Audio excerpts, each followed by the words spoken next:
Olá, bem-vindos.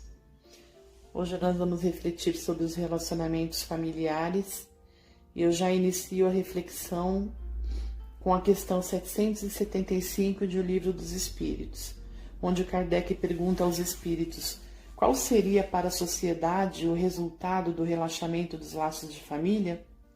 E a resposta é a seguinte: uma recrudescência do egoísmo. Ou seja, se o egoísmo é a chaga da sociedade, a família é a base, porque é na família que encontramos o treinamento e o exercício do amor. Trata-se então do aprimoramento da capacidade afetiva, não é? Sobre isso a Joana de Ângeles nos fala na obra Constelação Familiar, Introdução, dizendo que o ser humano é estruturalmente constituído para viver em família, a fim de desenvolver os sublimes conteúdos psíquicos que lhe jazem adormecidos, aguardando os estímulos da convivência no lar para liberá-los e sublimar-se. Quando falta a base, a estrutura familiar, as consequências são muito negativas, não só para cada pessoa, como para toda a sociedade. Então nós precisamos da base familiar para o próprio desenvolvimento psíquico de cada um de nós. No relacionamento familiar saudável é que a pessoa cresce, se aprimora, evolui, desenvolve valores como a empatia, o respeito, a honestidade, pelo menos assim que deveria ser, né? Mas infelizmente não é, porque a nossa sociedade é imperfeita ainda, existem muitas famílias disfuncionais, e isso é devido aos conflitos íntimos que cada pessoa carrega, né? Os pais carregam também, transferindo esses dilemas para os seus filhos. Então a falta de estrutura familiar gera os maiores problemas na sociedade. Porque filhos criados por pais que não se respeitam, que brigam muito, que são agressivos, tendem a crescer pessoas agressivas também, conflitadas, desequilibradas. E tendem a desenvolver relacionamentos também desequilibrados, também difíceis, levando esses conflitos para suas relações no efeito dominó. Então a responsabilidade dos pais dentro da família, seja ela heteroafetiva ou homoafetiva, não há diferença quanto a isso, é enorme, é primordial para a sociedade. A família precisa procurar desenvolver o amor na base, a empatia, o respeito pela individualidade de cada membro, principalmente do casal. Porque mesmo vivendo juntos, cada pessoa é diversa nas suas particularidades, então é preciso, na convivência, respeitar o modo de ser um do outro. E isso é importantíssimo. Tem que haver a valorização do sentimento um do outro, porque daí sim advirão o respeito, a harmonia, tudo de melhor na família. Abandonar o cônjuge, o parceiro, sem travar um diálogo, sem buscar resolver as diferenças, ignorando, é a pior forma de lidar com uma relação. A sociedade é o resultado do conjunto das famílias, então cada família reflete parte da sociedade. É uma responsabilidade muito grande isto. Felizmente nós estamos vendo ocorrer muitos problemas familiares nessa pandemia, muitas separações, justamente por isso. Porque nessa convivência mais intensa, mais frequente, o casal acaba por não saber administrar a convivência de uma forma amorosa, de uma forma empática, buscando respeitar a individualidade do outro, buscando o diálogo compreensivo, empático, né? Não só o casal, como outros membros da família também. Isso é muito triste, é muito problemático. O grande erro das famílias, no mais das vezes, é sempre frisar muito, sempre dar muito peso para o lado material. É claro, não há mal algum, é importante se preocupar também com a parte material, com o progresso dos filhos nessa área, desde que seja lembrado que a grande tarefa da família é a conscientização da missão da vida de cada um dos seus membros. Então os pais têm que primeiramente conscientizar-se disso para então poder conscientizar os seus filhos. Porque os pais são o grande referencial, o principal referencial para os filhos. Se as crianças não aprendem desde cedo a importância dos reais valores da vida, da solidariedade, do amor, da honestidade, eles terão dificuldades no desenvolvimento das suas personalidades, não é? A criança que cresce no meio da violência, ela aprende que isso é natural. Se ela vê o desrespeito, ela vai achar aquilo comum e tende a se tornar pessoas desrespeitosas, pessoas violentas. A Joana de Ângeles fala na obra Psicologia da Gratidão, capítulo 3, o seguinte: a família não é apenas o grupamento doméstico, mas a reunião de espíritos reencarnados com programa de evolução espiritual adrede estabelecido. O que a mentora quer dizer com isso? Que todos nós reencarnamos aqui na Terra, nós vivemos com compromissos dentro da própria família. Ninguém nasce por acaso em determinada família. É muito importante saber disso para aprender a lidar com as situações, sem vitimismo, sem achar que isso é uma injustiça, porque não é como eu gostaria que fosse. Precisamos entender que diante dessas diferenças que temos dentro da família, dos desafios, é que devemos nos aprimorar. Eu sempre digo que onde está a nossa maior dificuldade, o nosso maior conflito, é ali que mora a nossa carência espiritual. O problema é que quando nós reencarnamos, esquecemos os nossos compromissos e nos ligamos muito mais ao lado material, né? Aos compromissos ligados à profissão, à manutenção da vida. Então deixamos de lado, no mais das vezes, o que mais importa, que é o nosso desenvolvimento emocional e moral. E nós precisamos entender isso para passarmos isso adiante, seja para os filhos, seja para outras pessoas da sociedade. Sobre isso, a Joana de Ângeles nos diz novamente na obra Psicologia da Gratidão, capítulo 3. Perante a condição imposta pelas leis da vida, quase sempre não se possui a família que muito se gostaria de estar nela incluído, aquela constituída por pessoas afáveis e generosas, mas o renascimento dá-se ao lado dos espíritos que se necessitam uns aos outros para o mistério da evolução. Então vejamos bem, nós reencarnamos exatamente na família que precisamos para a nossa evolução. No mais das vezes, as dificuldades, as inimizades até que ocorrem dentro de uma família foram causadas por nós mesmos com a nossa participação em existências passadas e precisam ser corrigidas. Então é preciso olhar a nossa família com esse olhar mais profundo, para então entendermos que não estamos em determinada família com aquelas pessoas por acaso, não existe acaso. Então não deve haver vitimismo também. Assim fica mais fácil compreender que essas diferenças, essas dificuldades nos relacionamentos ocorrem para ser superadas em favor da própria evolução e da evolução de cada membro da família. É um encaixe de necessidades ali na família, entende? É claro, muitas vezes uma educação problemática que teve por base a violência, abusos, desrespeito, que é muito comum na sociedade, gerará pessoas adultas doentes psíquica e emocionalmente. Isso é lógico.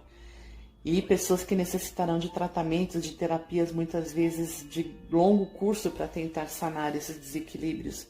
Mas isso não importa. Mesmo assim, nós devemos ser gratos pela nossa família, porque é a nossa chance, a chance que Deus nos deu para nos redimirmos, para nos equilibrarmos. Ainda que tenhamos algumas diferenças, dificuldades, nós devemos agradecer porque é a nossa chance de retificação dos erros passados. Porque de toda forma, todos nós temos necessidade da vinculação familiar, dessa segurança que a base familiar nos traz. Nós temos essa necessidade de pertencimento. Por isso que muitas vezes pessoas que não conhecem o pai ou não conhecem a mãe, mesmo sabendo que foram abandonados, que não são pessoas maravilhosas, têm aquela necessidade de conhecer a pessoa. É a necessidade do pertencimento que aflora, né? Então é na família que toda pessoa aprende as primeiras noções sobre o dar e receber. É na família que aprendemos a sair do egocentrismo para o aprendizado da doação, da compreensão, não é? Do amor. Então, se a sociedade está doente da forma que nós estamos vendo e vivenciando, por falta de valores justos e nobres, é resultado de famílias que ainda não souberam desenvolver esses valores na base.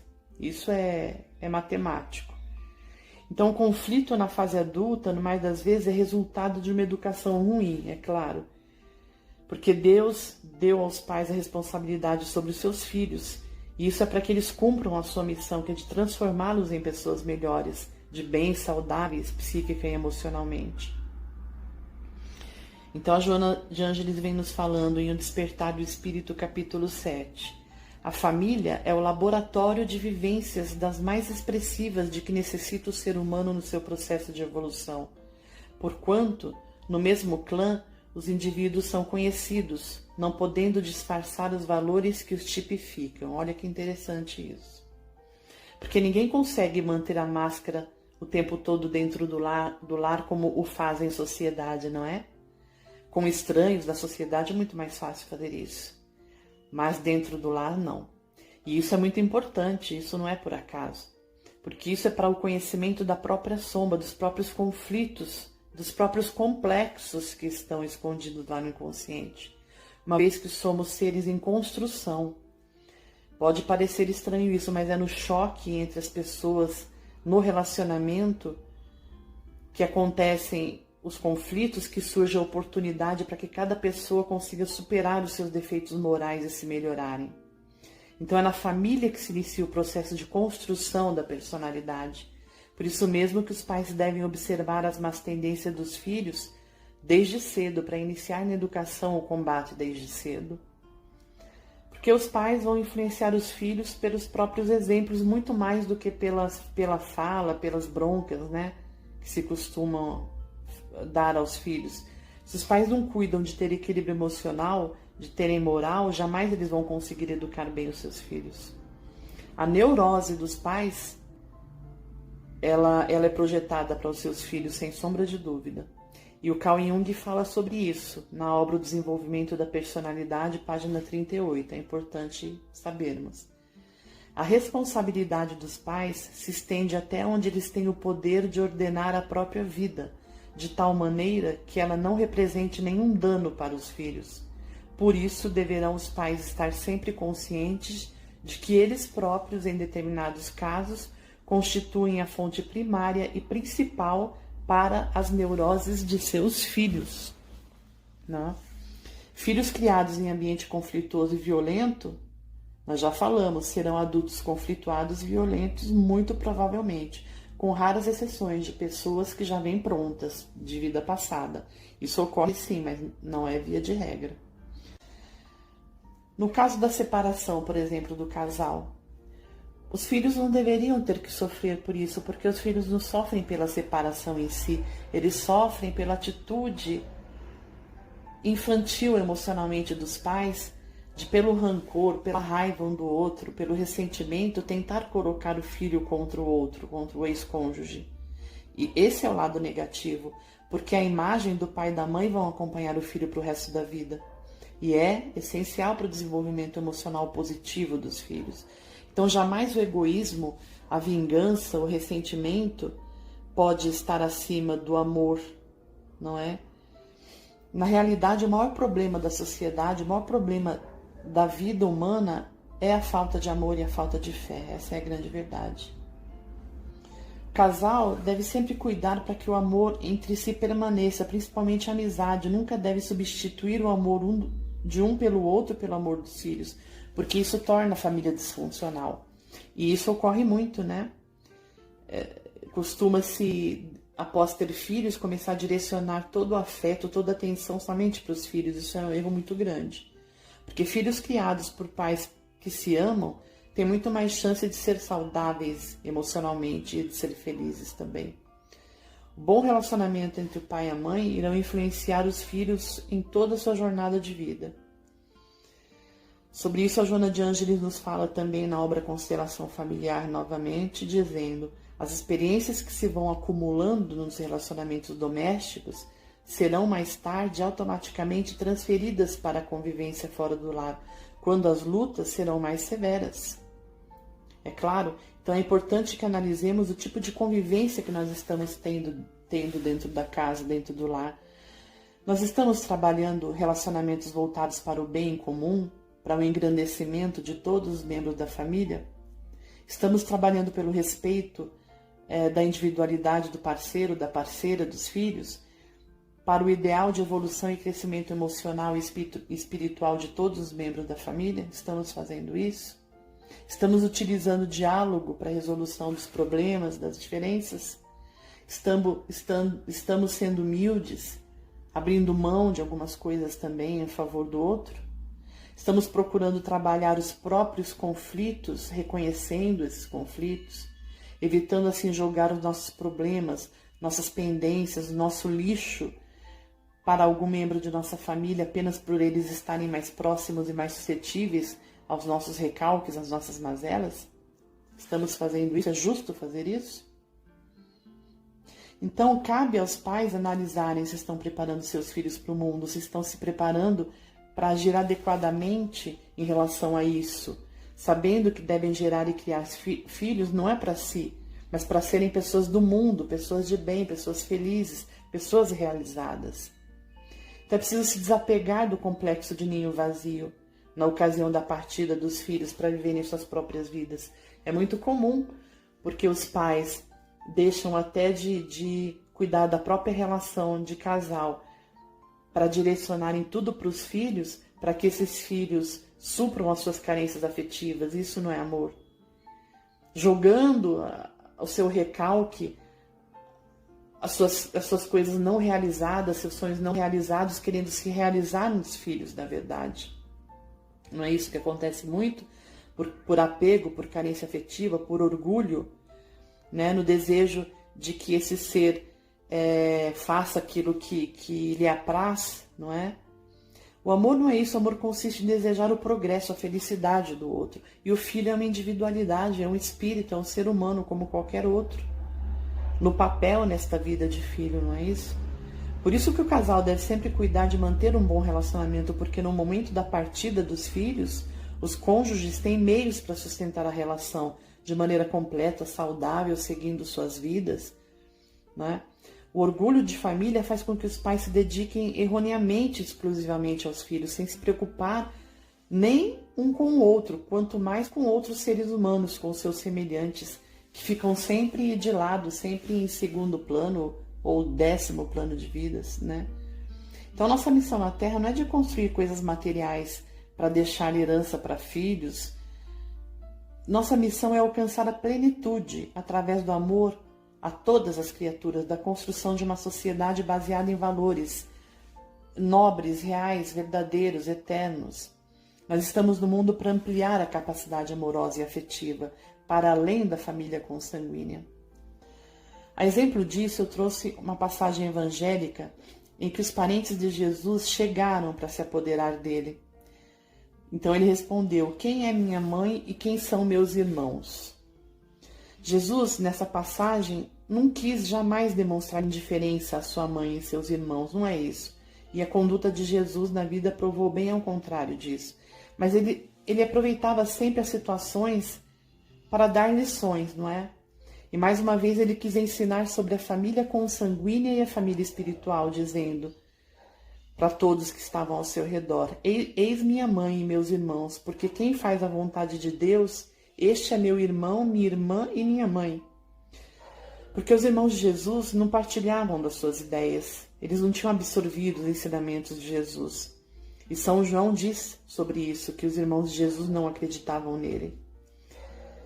Então, em relação à sua mãe, Jesus jamais foi indiferente a ela, ele apenas generalizou o ensino, né, na ocasião da chegada dela com os outros filhos.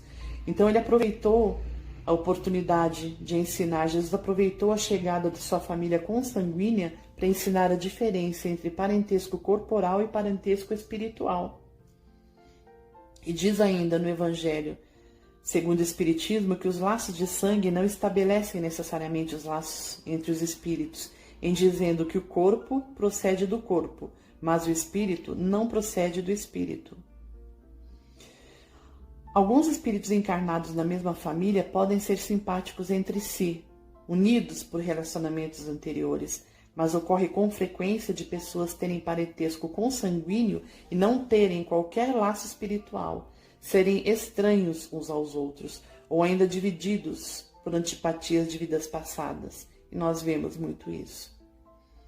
Então eu encerro a reflexão de hoje frisando muito bem isto, que os verdadeiros laços de família não são os laços consanguíneos, mas os da simpatia e da comunhão de pensamentos, que unem os espíritos antes, durante e depois da vida terrena. Ocorre com frequência de pessoas que não são parentes consanguíneos se darem muito bem, se buscarem, se amarem, mais do que se fossem irmãos consanguíneos. Na família consanguínea está a nossa base psíquica, estão nossos afetos, mas também nossos compromissos e principalmente a grande oportunidade de aprendizado do amor. Nós devemos, portanto, cuidar inicialmente de nós próprios, do autodesenvolvimento moral, emocional e psíquico, para assim podermos cuidar dos filhos, preparando-os para serem pessoas de bem, pessoas honestas, pessoas emocionalmente saudáveis e partir para o desenvolvimento do amor universal, que é a meta existencial humana. Eu desejo paz e luz a todos e até a próxima.